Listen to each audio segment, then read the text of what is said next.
Yang geboleh orang gaya kampung kita mah lang kita ulama Aceh bukan kita Maulana Ishak ataupun kerajaan Ishak. Dalam bahasa gaya gebunan ita pengaruh bahasa beda di Aceh ada sejarah mah katanya. Maulana Ishak itulah yang namanya kampung kita. Maulana Ishak yang Islam Prabu yang Kelimang Jawa Timur. Maulana Ishak yang Islam Raja Cina mah manfaatkan gede gejak dakwah Islam gayu oleh Iskandar Muda Asia Tenggara. Itulah Maulana Ishak. Rekem kawin dengan putri Sunan Giri melahirkan dua orang putra. Yang satu Raden Rahman, satu lagi Maulana Malik Ibrahim. Pakan kawin dengan putri Sunan Giri. Raja Prabu yang Kelimang Jawa Timur nanya, raja yang cukup hebat tapi agama Hindu.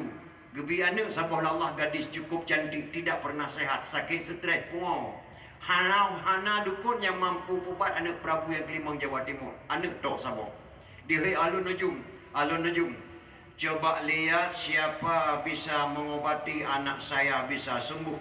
Saya nikahkan dengan dukun tersebut. Ikhli najum.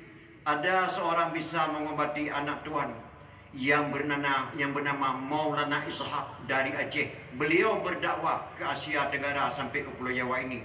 Tolong panggil dia ke rumah.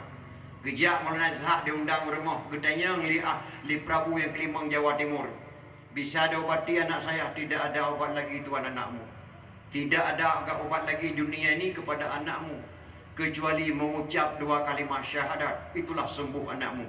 Saya siap mengucap dua kalimat syahadat asalkan anak saya bisa sembuh kembali, aku nikahkan dengan kamu.